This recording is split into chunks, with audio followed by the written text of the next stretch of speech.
The top news posts of November 6. Thursday, November 6, at 12:56 a.m. President Sheinbaum presses charges after groping incident in Mexico Street. Axios.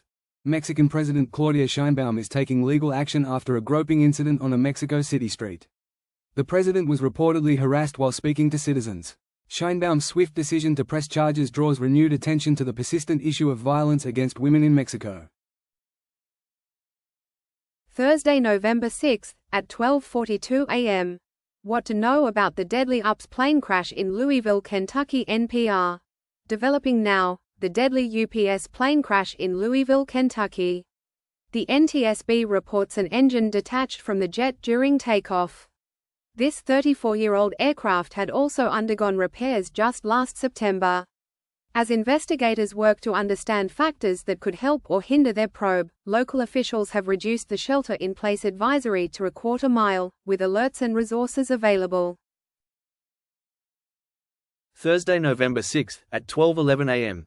Japan deploys the military in north to battle surge in bear attacks. Al Jazeera. Good evening. In Japan, a dramatic surge in bear attacks has prompted an urgent response.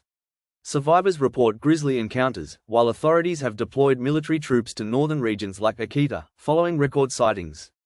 Adding to the unusual situation, the Japanese government is now advising citizens to use plastic bottles as a deterrent. Wednesday, November 5, at 11:32 p.m. Government shutdown prompts FAA to float flight cancellations as Senate talks continue. CBS News. Good evening. The ongoing government shutdown is now threatening air travel. The FAA warns it could cut thousands of flights daily, starting as early as this Friday, if current impasses continue. These significant capacity reductions are expected to impact around 40 airports nationwide. In response, United Airlines has already begun offering refunds to affected passengers, all while Senate talks continue to find a resolution. Wednesday, November 5, at 11:30 p.m. White House tells Supreme Court it doesn't care about the tariff money raised. The Washington Post. The Supreme Court has heard pivotal arguments challenging former President Trump's tariff authority. During the proceedings, a notable point emerged. The White House under Trump reportedly indicated it was unconcerned with the actual tariff money raised. The crucial question now for legal observers is whether Trump's lawyers can secure another surprise Supreme Court win by successfully redefining the very nature of tariffs for the justices. Wednesday, November 5, at 8:33 p.m. Typhoon Kalmagi death toll hits 114 in Philippines. Storm rebuilds strength as it heads to Vietnam. Reuters. Good evening. Typhoon Kalmagi has devastated the Philippines, claiming at least 114 lives and prompting a national emergency declaration. Shocking images show cars piled high in streets, swamped by floods. This latest disaster has also brought renewed scrutiny to the country's flood corruption scandal. Kalmagi is now rebuilding strength as it makes its way toward Vietnam. Wednesday, November 5, at 8:05 p.m. Trump sways some Republican senators on filibuster changes. Axios. Good evening. With the government shutdown now the longest in U.S. history, President Trump is escalating pressure on GOP senators to end it.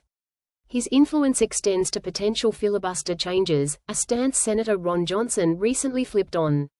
This comes as some suggest Trump is entering his lame duck era, underscored by an reportedly uncomfortable breakfast with Republican lawmakers. Wednesday, November 5, at 7:44 p.m. Jamie Dimon of J.P. Morgan says he has reached out to Zoran Memdani. The New York Times. J.P. Morgan CEO Jamie Dimon has made a surprising outreach to newly elected NYC politician Zoran Memdani. Dimon, in what some are calling a U-turn, hopes Memdani will seek advice from the Detroit mayor. Despite past criticisms, Memdani says is open to meeting Dimon and other financial titans in the city. Wednesday, November 5, at 7:09 p.m. Zoran Memdani announces all-female transition team as he prepares for New York mayoralty. The Guardian. Zoran Memdani is the new mayor of New York City. He's already moving forward, announcing an all-female transition team. Memdani's win proved to be one of the election's biggest surprises, forging a new left coalition that even drew support from some Trump voters. Observers note his campaign completely changed the electorate of the city. And the ripple effects are already being felt, with South Florida anticipating a real estate bump. Wednesday, November 5, at 6:10 p.m. Folks are tired of the chaos. PA Governor Shapiro reacts to Democrats' big election night wins 6 ABC Philadelphia. Good evening. Democrats are celebrating a strong election night, with Pennsylvania Governor Josh Shapiro observing that voters are tired of the chaos. The results are being widely interpreted as a sharp rebuke to former President Trump and the Republican Party, tarnishing Trump's aura of absolute power. While Trump deflects blame, many analysts suggest an anti-MAGA majority has re-emerged. Wednesday, November 5, at 5:26 p.m. California Republicans vow to continue fighting Prop 50. Politico. California Republicans are battling new House maps and Proposition 50. They've swiftly filed a lawsuit to block the measure, which, following 2025 election results, is widely viewed as challenging the GOP and shaping next year's critical midterm elections. Wednesday, November 5, at 4:26 p.m. Democrats emboldened by election results mobilize against centrists' emerging shutdown deal. CNN. Good evening. Capitol Hill is bracing for a government shutdown battle.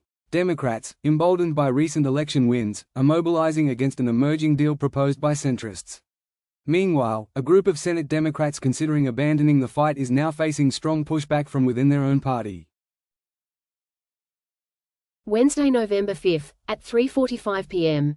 Elon Musk's $1 trillion pay plan. The case for magical thinking. Forbes. Tesla shareholders are preparing for a pivotal vote on CEO Elon Musk's pay package. This controversial compensation, estimated by some to reach $1 trillion, could potentially make Musk the world's first trillionaire. The debate is fierce. Some call it magical thinking, others fear rejection could prompt Musk to depart Tesla.